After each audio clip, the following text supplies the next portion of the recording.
Hello aspirants. So I am also an aspirant like you, right? तो अब क्या हुआ, मैं 2026 का पेपर देने गई, प्रीलिम्स का। मतलब अच्छी खासी प्रिपरेशन करके जाते हैं ना यार, प्रीलिम्स का पेपर है, काफ़ी पढ़ के जाएंगे, कॉन्सेप्ट्स क्लियर करके जाएंगे, स्टैटिक तो बिल्कुल एकदम स्टैटिक ही बना लेना है। So I went like that. So examination hall में हम लोग की एंट्री होने लगी like 30 minutes before. So I was sitting in the exam, और मैं वो सब कुछ रिकॉल कर रही थी जो इस पेपर के दौरान हो सकता है। सो आई सेड यार पैनिक करने की ज़रूरत नहीं है, like there would be some 15-16 questions from polity that I will solve like easily.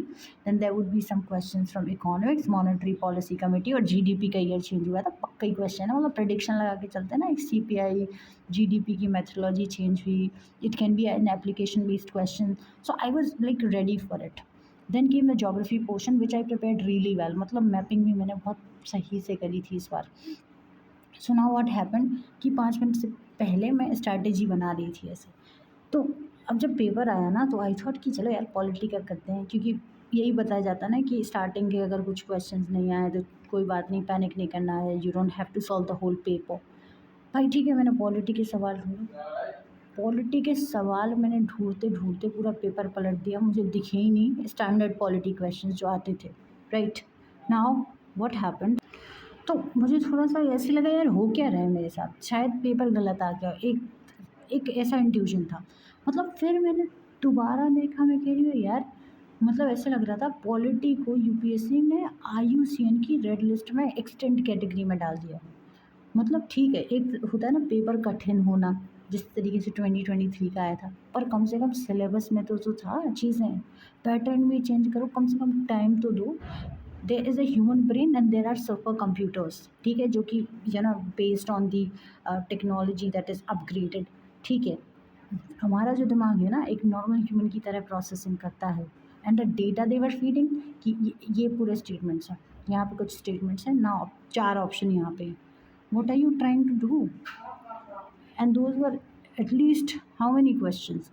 Around 16, 15, 16 questions based on the same. Now imagine कि एक aspirant who is studying for 12-13 hours per day कि भी prelims निकालेंगे, है ना? This is what is happening with them. ठीक है, ये हमारा मतलब यार करंट अफेयर्स का पोर्शन है, जिससे हमें प्रॉपरली पता है कि ये आ रहे हैं, हमने पढ़ाई की है वहाँ। करंट अफेयर्स से तुम ऐसे ऐसे मिशंस पूछ रहे हो, आईयूसीएन के, sorry, UN peace keeping missions. अरे भाई वो पीस कीपिंग मिशंस के ईयर किसको याद रखते हैं?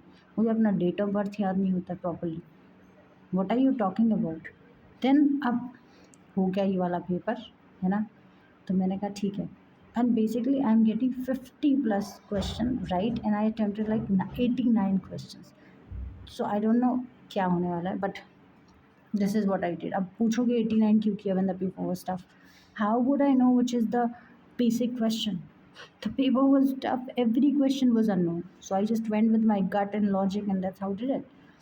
Then came GS paper 2, so I was like ठीक है यार, the journey is still not over, I'm not going to accept defeat, because GS paper 2 can change and do so many wonders. So I went into the examination giving GS paper 2. GS paper 2 में I am someone who is not very good at maths, like मेरी बहुत ही बेकार maths है, गिनती पहाड़ी ये सारी चीज़ें आती हैं मेरे को। 22 to 23 क्वेश्चंस ही आए आरसी में, विच वर नॉट फिलोसफिकल जो हम स्टैंडर्ड प्रैक्टिस करते हैं, they were some I don't know what kind of assess.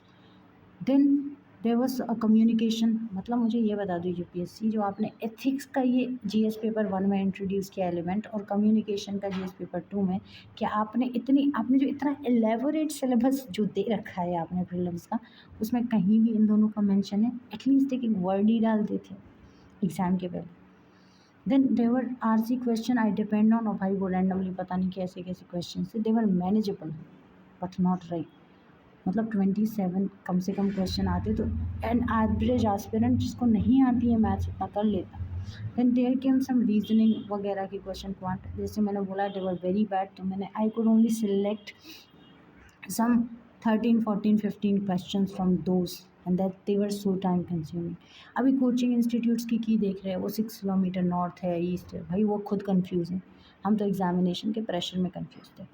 तो I just want to say to UPSC and to all the aspirants, अगर आप 2026 के प्रीलिम्स के जीएस पेपर 1 में बैठ के आप दोबारा इतनी हिम्मत की है कि you set for GS paper 2, I think I salute you.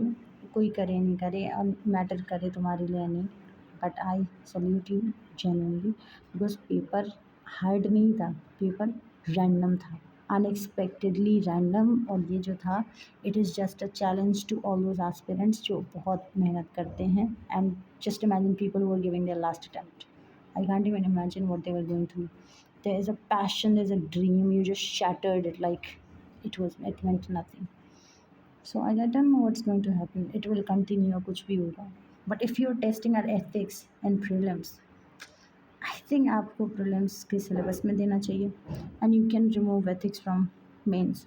You know, कुछ suggestions हमारी भी ले लो. Thank you so much. I think cut off का जो बात है, it is 66.7% तो ठीक है. But this cut off can actually go really low. So whatever is the score, don't panic much, this is what I am saying, क्योंकि मैं भी कर रही हूँ panic, and I don't want कि मेरी तरह कोई और भी पैनिक करे. So I am just here to say that in the end everything is fair, and in the end you are the winner whether you crack it or not.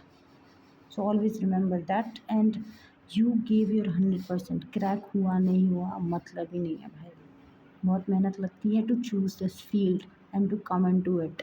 और जो बाहर वाले लोग हैं ना, don't even think about what they are going to think, क्योंकि फिर you are not an UPSC aspirant, because you are intelligent enough to know that they don't mean anything to you. Thank you so much. And if you are scoring somewhere between 65 to 70, I think you should start preparing for, you know, mains or the GS का तो cut off 66.7 ही रहता है. So whatever suits you, you can start doing it. But don't panic ये कि आगे क्या होगा, because these are the same questions in my head. And I'm telling you, I'm also confused, but what can we do? Is anything that we can solve with panic? No, right? So I think calmness at this moment is the right strategy.